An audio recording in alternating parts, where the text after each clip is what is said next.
አምላክን ነበር ሲሰብክ የነበረው።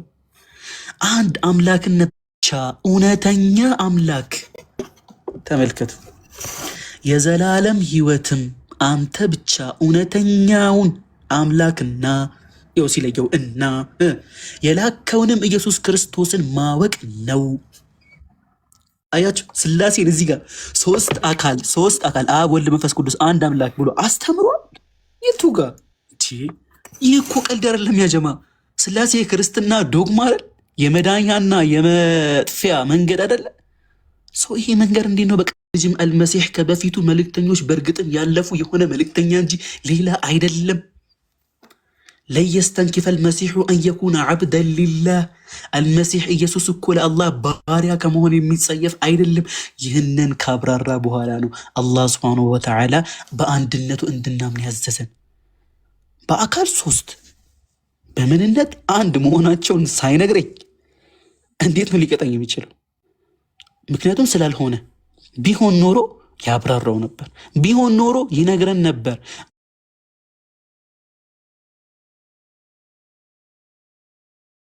ቢሆን ኖሮ ለኛ ያስረዳን ነበር። አንድ ነገር ልንገራችሁ ጀማ በዚሁ ማለት ነው። ስለዚህ ያ አኺ እኔ የምመክርን ክርስቲያኒቲ ወላሂ እንደምታዩት አይደለም። በቃ ክርስቲያኒቲ ማለት ልክ እንደዚህ ወረቀት ነው። በቃ ሌም ነገር ነው። ትንሽ ካነበባችሁና ትንሽ ባሕት ካደረጋችሁ ትንሽ ሰው አእምሮውን ከተጠቀመ ክርስቲያን አይደለም። ክርስቲያኒቲ ላይ መቆየት አይችልም። በቃ ምንም አእምሮ ሎጂካል ያልሆነ ነገር ስለሆነ ማለት ነው። አይመጣውም፣ በቃ በጭራሽ አይመጣውም፣ ጭራሽ ማለት ነው። በቃ ሌም የሆነ ነገር ልክ እንዲህ የሚነሳ ነገር ነው። ምንም መሰረት የሌለው ነገር ማለት ነው። ተግባባ። ስለዚህ የተለያዩ ቪዲዮዎች አሉ ዩቱብ ላይ ጥራዊ ማለት ነው። ወንድሞች ያስተማሩበት፣ ኡስታዞች ያስተማሩበት፣ እነዛ መመልከት። የተለያዩ ጥቅሶች አሉ፣ እነዛ መማር። ንጽጽር ትምህርቶች አሉ ኦንላይን ላይ የሚሰጡ። የኡስታዝ ወሒድ አለ፣ ኢርሻዶች ደግሞ እያስተማርን ነው እኛም በኡስታዝ ሳላህ ማለት ነው። እዛ ገብተህ መማር ትችላለህ። ከዛ በተጨማሪ ደግሞ የተለያዩ አጫጭር ቪዲዮዎች ይለቀቃሉ በየጊዜውና እነሱን በማየት እምነታችንን ዲፌንድ ማድረግ እንችላለን ማለት ነው። ያው ኮምፓራቲቭ ሪሊጅን ሲባል ሶስት ነገር ነው አይደለ? አንደኛ የሚመጣውን ሹብሃ መልሶ መስጠት ነው። ሌላኛው ደግሞ እነሱ ላይ ጥያቄ ማንሳት ነው። እንደዛ ቀጠል ትችላለህ ማለት ነው። ቃል ያነሳቸው ነገር ነበረ። ለምንድን የአእምሮ ጎዶሎ የተባሉት ምናምን ነገር እያለች ነበርና ራሱን ሐዲሱን ተፍሲር ኢብኑ ከሲር ላይ ሲያብራራው ምን ይላል? ማኑቅሳኑ ለዐቅል ወዲን ተብለው ተጠየቀው የዐቅልና የዲን መጉደል ማለት ነው። ቃለ አማ ኑቅሳኑ ዐቅሊሃ ፈሸሃደቱ ምርአተይን ተዕዲሉ ሸሃደተ ረጁል። ሲጀመር እዚች ጋር የአእምሮ ጎዶሎ ምናምን የሚለው ሀሳብ የመጣው ከምን አንጻር ነው?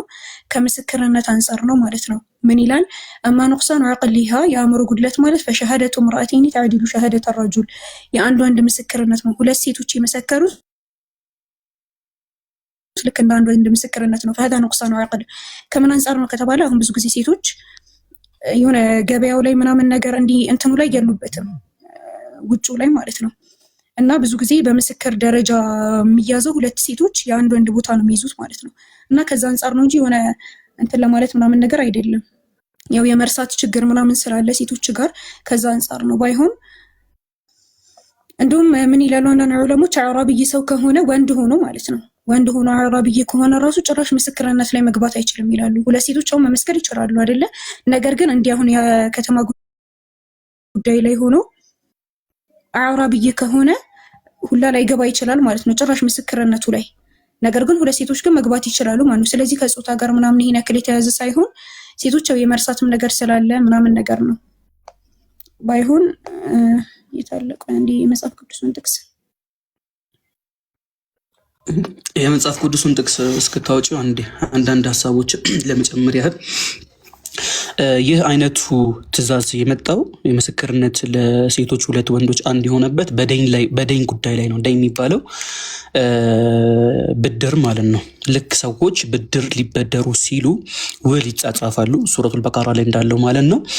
ያ ውል ይቀመጣል እና ደግሞ ያ ውል ሲጻፍ ምስክሮች ያስፈልጋሉ። ወንዶች ከሆኑ ያ ሁለት ወንዶች ካልሆነ ደግሞ ሴቶች ሁለት ይሆኑና አንድ ወንድ ይሆናል ማለት ነው። ያ ለምንድን ነው የሆነው ሲባል እንደሚታወቀው የብድር የጊዜ ሂደቱ አንዳንዴ በጣም ረዥም ሊሆን ይችላል የሚመለስበት ታይም።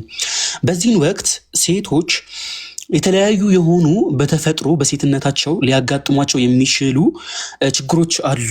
ከመውለድ አንጻር ሊሆን ይችላል። የወሊድ ደሞች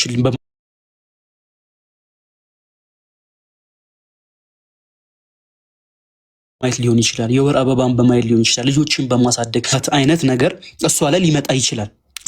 ይህ የብድር ነገር ደግሞ የሰው ሐቅ ስለሆነ እጅግ በጣም የሆነ ጥንቃቄ ይፈልጋል። ለዛ ምን ተደረገ? ሴቶቹ ሁለት እንዲሆኑ ተደረገ።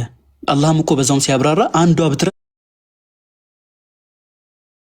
አንዷ ታስታውሳታለች ይላል ቁርአኑ ላይ ሲያብራራው ማለት ነው። እና ከዛ አንጻር ነው፣ ከመርሳታቸው አንጻር ነው፣ ዝንጉ ከመሆናቸው ተፈጥሯዊው ይሄ ኔቸር ባይ ኔቸር ይዞባቸው የመጣ ብዙ እንትኖች ስላሉ ጫናዎች ስላለባቸው በነዛ ጫናዎች አማካኝነት ይህንን ትልቁን የሰው ልጅን አማና የብድር ረዥም ሎንግ ታይም የሚፈጁ ብድሮች ስለሆኑ ያ በጣም ጥንቃቄ ስለሚፈልግ ነው በዛ መልኩ የተደረገውና በዛ አንጻር ማየትም ይቻላል።